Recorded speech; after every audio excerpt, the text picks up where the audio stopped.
তাহলে আল্লাহর হাবিব বললেন কুল্লু বানি আদম খাত্তাউন ওয়া খায়রুল খাত্তাইনা আত-তাওয়াবুন।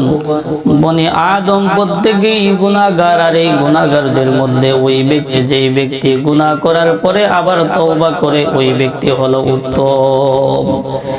এই জন্য আমরা সকলেই গুনাহগার, বেশি বেশি তওবা করতে হবে। আল্লাহ তাআলা বান্দা যে গুনাহ করবে এটা আল্লাহ তাআলা জানেন। এই জন্য আল্লাহ তাআলা কোরআনের মধ্যে জায়গায় জায়গায় বনি আদম মানুষদেরকে, ঈমানদারদেরকে তওবা করতে আল্লাহ তাআলা নিজেই বলেছেন। আল্লাহ তাআলা এক আয়াতে বলেন ওয়াতুবু ইলাল্লাহি জামিআন আইয়ুহাল মুমিনুন লাআল্লাকুম তুফলিহুন। হে ঈমানদাররা, তোমরা সকলে মিলে আল্লাহ তাআলার কাছে তওবা করো। কেন তওবা করবা? আল্লাহ তাআলা বলেন লাআল্লাকুম তুফলিহুন, তোমরা তওবা এই জন্য করবা যে তওবার মাধ্যমে সফলতা অর্জন করা যায়।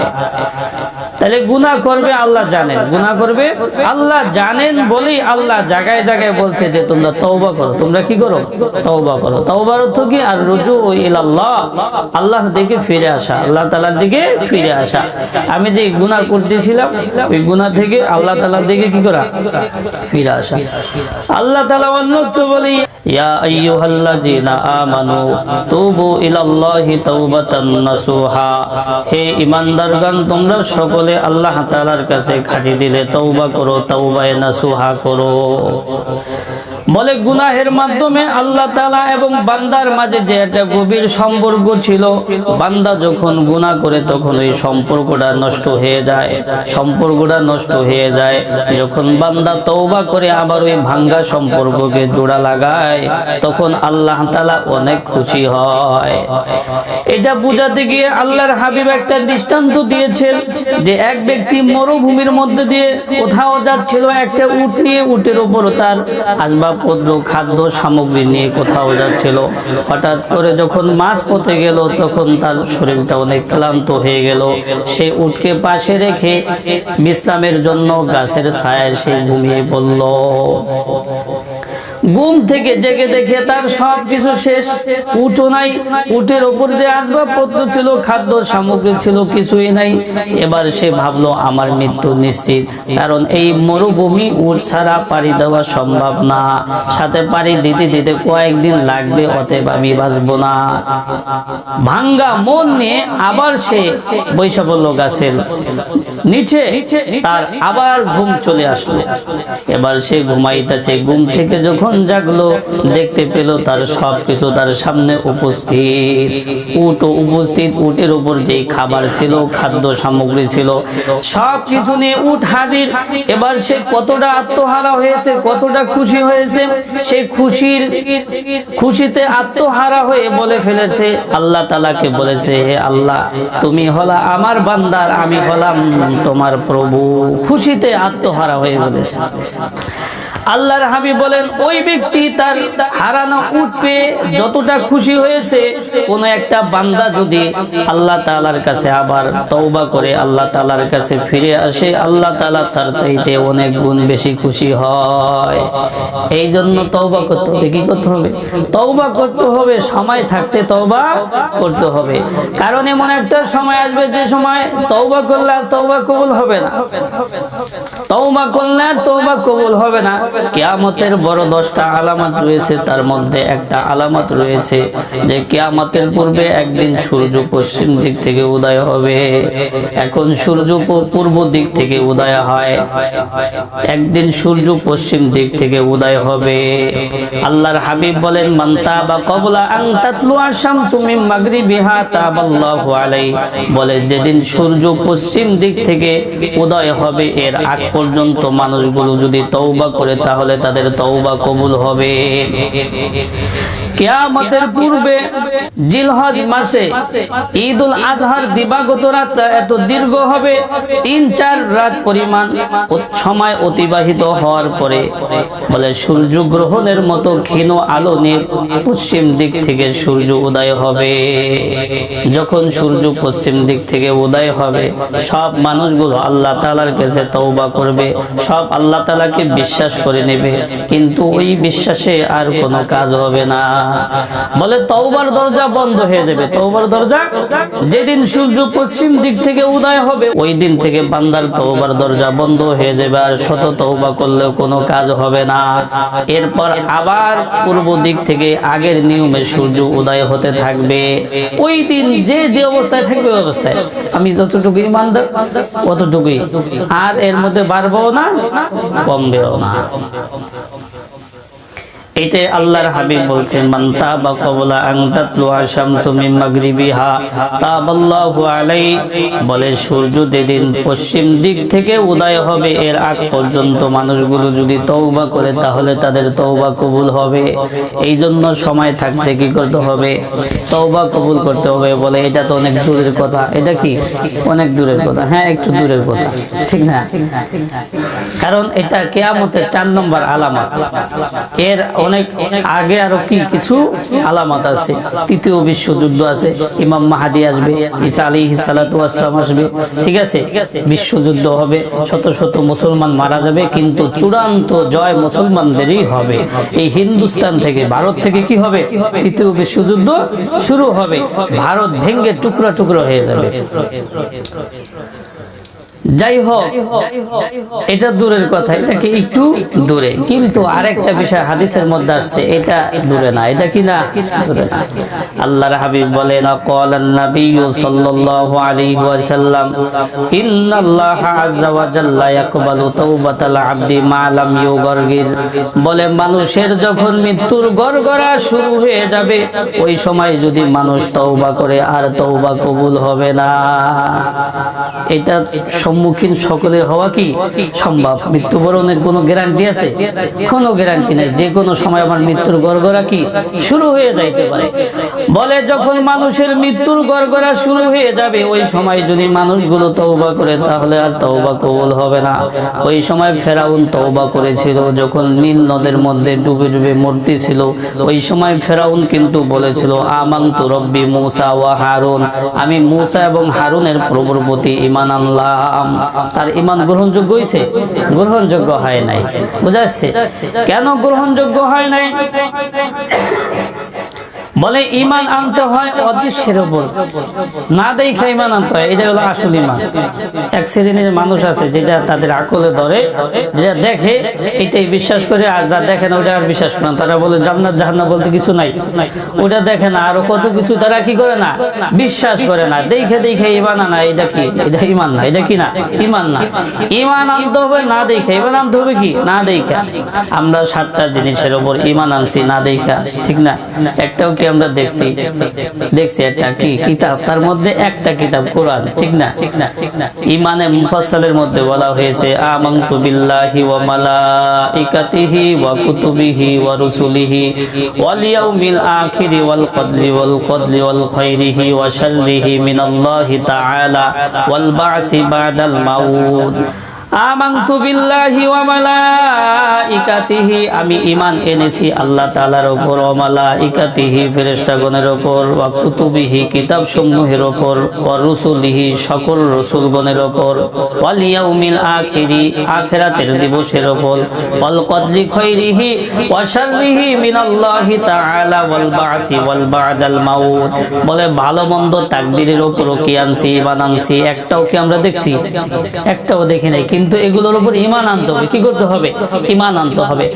বলে মানুষের যখন মৃত্যুর গড়গড়া শুরু হয়ে যায় ওই সময় মানুষ তওবা করলে তওবা কবুল হবে না। কারণ হইল যখন মানুষের মৃত্যুর গড়গড়া শুরু হয়ে যায় তখন তার কাছে অদৃশ্য বলতে কিছু থাকে না। তখন যদি সে নেককার হয় জান্নাত তার সামনে তুলে ধরা হয়, যদি সে বদকার হয় জাহান্নাম তার সামনে তুলে ধরা হয়, ভয়ঙ্কর ফেরেশতাদের রূপ তার সামনে ধরা হয়। তা দেখে দেখে ঈমান আনলে কি হবে না? এখন সে ভয়ঙ্কর ফেরেশতাদের রূপ দেখলো, জাহান্নামের আগুন দেখলো, তাই ভয়ে কি করলো? তওবা করলো। এই তওবা গ্রহণযোগ্য হবে না। তো এটার সম্মুখীন আমরা সকলেই কি হইতে পারি। এই জন্য সময় থাকতে কি করতে হবে? তওবা করতে হবে। সময় থাকতে তওবা করতে হবে। আল্লাহ তাআলা আমাদের প্রতি কত মেহেরবান, কত দয়ালু। বলে বান্দা যখন একটা নেক আমল করে সাথে সাথে নেক আমলটা লেখা হয়ে যায়, কিন্তু বান্দা যখন একটা বদ আমল করে সাথে সাথে সাথে লেখা হয় না। আল্লাহ তাআলা আমরা সকলে জানি, আমরা যে ভালো কাজগুলো করি, মন্দ কাজগুলো করি, এই সবগুলো দুইজন ফেরেশতা সবকিছু লিপিবদ্ধ করে রাখে, ঠিক না? আল্লাহ তাআলা বলছে কিরামান কাতিবিন ইয়ালামুনা মা তাফআলুন। দুই কাঁধে দুইজন ফেরেশতা আছে, সবকিছু লিখে রাখে। আল্লাহ তাআলার সিস্টেম হলো, নিয়ম হলো, যখনই কোনো কাজ করা হবে ওই কাজের মধ্যে একজন আমির থাকবে। কি থাকবে? একজন আমির থাকবে। ঠিক দুইজন ফেরেশতা দুই কাঁধে আমাদের বদ আমল এবং ভালো আমলগুলো লিপিবদ্ধ করে রাখতেছে, কিন্তু ডান কাঁধের ফেরেশতা হইল বাম কাঁধের ফেরেশতার আমির। তাই ভালো কাজ যখন করি, ডান কাঁধের ফেরেশতা যেহেতু আমির, এর অনুমতি নেওয়ার প্রয়োজন হয় না, সাথে সাথে নেক আমলটা লিখে ফেলে। কিন্তু বাম কাঁধের ফেরেশতা তার অধীনে চলে। এই জন্য যখন বদ আমল কেউ করে, তার থেকে অনুমতি নিয়ে এরপর লিখতে হয়। বলে যখনই কোনো মানুষ বদ আমল করে, সে বলে এটা লিখবো নাকি? ওই ফেরেশতা বলে না না, এটা লিখো না, একটু দেরি করো, দেখো বান্দা তওবা করে নাকি, বান্দা তওবা করে নাকি। তওবা করলে তো আবার মুছে ফেলতে হবে, অতএব লেখার প্রয়োজন নাই, লেট করো। এরপর আবার বলে লিখবো নাকি, বলে আরেকটু লেট করো। তৃতীয়বার যখন বলে, এবার ফেরেশতা বলে এবার লিখে ফেলো। তাইলে আল্লাহ তাআলা আমাদের প্রতি কত মেহেরবান, দয়ালু। যখন বান্দা একটা নেক আমল করে, সাথে সাথে ওইটা লেখা হয়ে যায়, কিন্তু বদ আমল করলে ওটার সাথে সাথে লেখা হয় না, সুযোগ দেওয়া হয়। সুযোগ দেওয়া হয়। বলে কেউ যদি খাঁটি দিলে তওবা করে, তার গুনাহ থাকতেই পারে না। গুনাহ কি থাকতেই পারে না। আল্লাহর হাবিবের যুগে জোহাইনা গোত্রের এক নারী রাসূল সাল্লাল্লাহু আলাইহি ওয়াসাল্লামের কাছে আসলো। ওই নারী, ওই মহিলা অবৈধ সম্পর্ক করে গর্ভবতী হয়েছিল। সে এসে বলতেছে, ইয়া রাসূলুল্লাহ, ইয়া হাবিবাল্লাহ, আমি অন্যায় করেছি, আমাকে শাস্তি দেন। তখন আল্লাহর হাবিব বলল, তার আত্মীয় স্বজনদেরকে ডাকলো। ডাকার পরে বলতেছে, একে নিয়ে যাও, সে যখন বাচ্চা প্রসব করবে এরপর তাকে আমার কাছে নিয়ে এসো। তাকে এর আগে যত্ন সহকারে লালন পালন কইরো। ঠিক ওমনই করা হলো। বলে যখন ওই মহিলা বাচ্চা প্রসব করলো, বাচ্চা প্রসব করার পরে তার আত্মীয় স্বজন আল্লাহর হাবিবের কাছে ওই মহিলাকে নিয়ে আসলো। আল্লাহর হাবিব বললেন, তাকে সুন্দরভাবে তার কাপড় দিয়ে হাত পাকে বেঁধে ফেলো। বাঁধার পরে তার প্রতি পাথর নিক্ষেপ করে তাকে হত্যা করা হইল। এরপর আল্লাহর হাবিব তার জানাজা নামাজ পড়লেন। ওমর রাদিয়াল্লাহু তাআলা আনহু বলতেছি, ইয়া রাসূলুল্লাহ, ইয়া হাবিবাল্লাহ, সে তো একজন ব্যভিচারী নারী, তার জানাজার নামাজ আপনি পড়লেন। আল্লাহর হাবিব বলল, সেই ব্যক্তি, সেই মহিলা এমন তওবা করেছে, যদি তার তওবাকে 70 জন মানুষের মাঝে বন্টন করা হয় তাহলে এটা যথেষ্ট হয়ে যাবে। বলে সে এমন ভাবে তওবা করেছে, নিজের জীবনকে বিসর্জন দিয়েছে। ইসলামের বিধান এটা কি? ইসলামের বিধান, যেখানে ইসলামী রাষ্ট্র, যেটা ইসলামী রাষ্ট্র মানে শরিয়া মোতাবেক চলে, ওখানে এই বিধান। ওখানে কি এই বিধান যে বিবাহিত নারী পুরুষ যদি কি করে, জেনা করে, তাহলে তাদেরকে পাথর নিক্ষেপ করে হত্যা করা হবে। অতএব এটা আমরা আবার করবো না। কি করবো না? কেন? আমাদের বাংলাদেশ তো ইসলামী রাষ্ট্র না, কিনা? ইসলামী রাষ্ট্র না। যেখানে ইসলামী হুকুমত কায়েম হয়েছে, ওই জায়গায় কি, ওই জায়গায় হাত চুরি করলে হাত কাটা হবে। এটা কোথায়? বলে যেখানে ইসলামী রাষ্ট্র, যেখানে কি ইসলামী রাষ্ট্র। তো এই মহিলা কি করছে? নিজেকে শুধরানোর জন্য এই কাজটি করছে, খাঁটি দিলে তওবা করছে।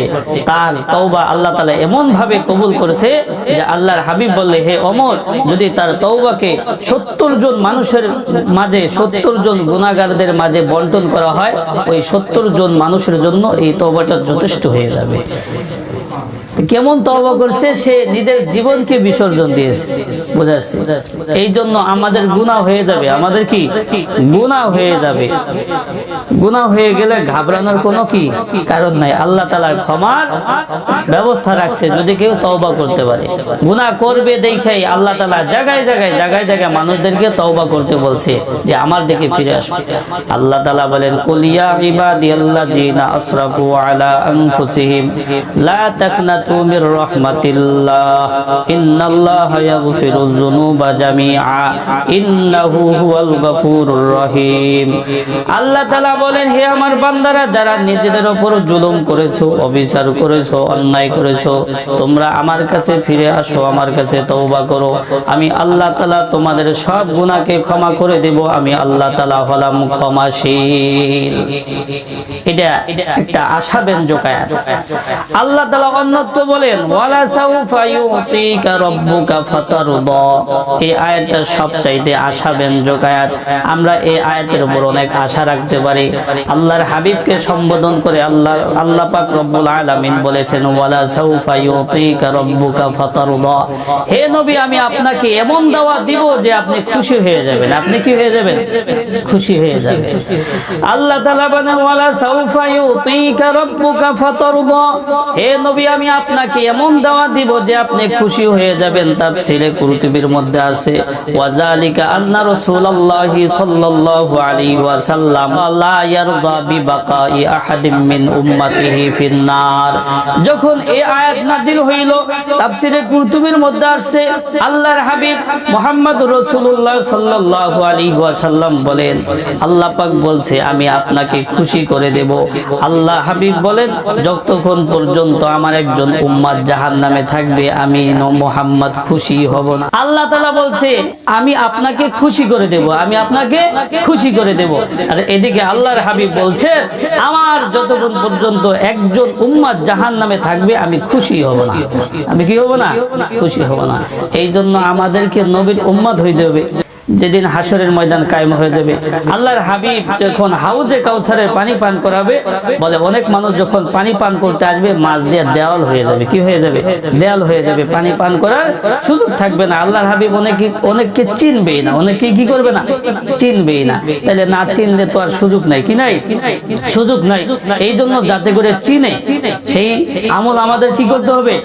করতে হবে। নামাজ পড়তে হবে। কি করতে হবে? নামাজ পড়তে হবে।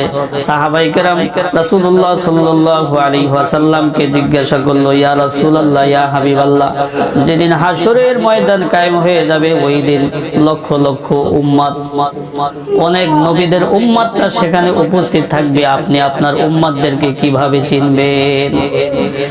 আল্লাহর হাবিব বলেন, আমার উম্মতদের ওজুর স্থানগুলো, সেজদার স্থানগুলো, রুকুর স্থানগুলো ওই দিন ঝলমল ঝলমল করতে থাকবে, আমি দেখে দেখে চিনে ফেলবো। এই জন্য নামাজ পড়তে হবে। কি করতে হবে? নামাজ পড়তে হবে। যাই হোক, বলতেছিলাম গুনাহ হয়ে যাবে। যেই ব্যক্তির আমল নামার মধ্যে বেশি বেশি ইস্তেগফার পাওয়া যাবে, তার জন্য সুসংবাদ। তার জন্য কি সুসংবাদ? বলেন তো, আমাদের রাসূলের গুনাহ আছে? গুনাহ নাই। তারপরও তিনি এক হাদিসের মধ্যে আসছে 70 বার, আর এক হাদিসের মধ্যে আসছে মিয়াতা মাররা, দৈনিক 100 বার ইস্তেগফার করতেন। কি করতেন? আর আমার পা থেকে মাথা পর্যন্ত খালি গুনাহ আর গুনাহ, কিন্তু তওবা করতে পারি না। তওবা শুধু আস্তাগফিরুল্লাহ আস্তাগফিরুল্লাহ এইভাবে তওবা করলে কি তওবা গ্রহণযোগ্য হবে না। তওবার রয়েছে কিছু শর্ত। তওবা রয়েছে কি কিছু শর্ত। এক নম্বর শর্ত হইল, আমি যে অন্যায় কাজ করতেছিলাম এটা তাৎক্ষণিকভাবে ছেড়ে দিতে হবে। দুই নম্বর শর্ত হইল, এই গুনাহটা আর ভবিষ্যতে করব না, দৃঢ় সংকল্প করতে হবে। তিন নম্বর শর্ত হইল, আমি যে অন্যায় কাজটা করতেছিলাম ওটার উপর লজ্জিত হতে হবে, হায় হায় এটা খারাপ কাজই ছিল, এটা কি খারাপ কাজই ছিল। চার নম্বর হইল, বান্দার যদি কোনো হক থাকে, বান্দার যদি কোনো হক থাকে সেটা আদায় করতে হবে। দেখেন, দুইটা আমল এমন আছে, বান্দার হকটা কত মারাত্মক। দুইটা আমল এমন আছে, ওই দুইটা আমল যদি কেউ সঠিকভাবে করতে পারে, তার সব গুনাহ মাফ হয়ে যাবে, তারপর বান্দার হক মাফ হবে না। একটা আমল হইল হজ। যদি কেউ খাঁটি ভাবে, সুন্দর ভাবে, হালাল টাকা দিয়ে হজ করে, তাহলে আল্লাহ পাক তার হজ কবুল করবেন, তার সব গুনাহ মাফ হয়ে যাবে। ইল্লা দাইন, ঋণ মাফ হবে না, বান্দার হক কি মাফ হবে না। আরেকজনের, যেই ব্যক্তি আল্লাহর দ্বীনকে আল্লাহর জমিনে বুলন্দ করতে করতে, জিহাদ করতে করতে নিজের জীবনকে বিসর্জন দিয়েছে, ওই ব্যক্তিরও সব গুনাহ মাফ। এর ব্যাপারও আছে ইল্লা দাইন, বান্দার হক কি হবে না, মাফ হবে না। তাহলে বলছেন নি বান্দার হকটা কত মারাত্মক, বান্দার হকটা কত মারাত্মক। আল্লাহ তাআলা রহমান রহিম, তিনি ইচ্ছা করলে সব গুনাহকে মাফ করে দিতে পারেন, শাস্তি দিতে পারেন, নাও দিতে পারে।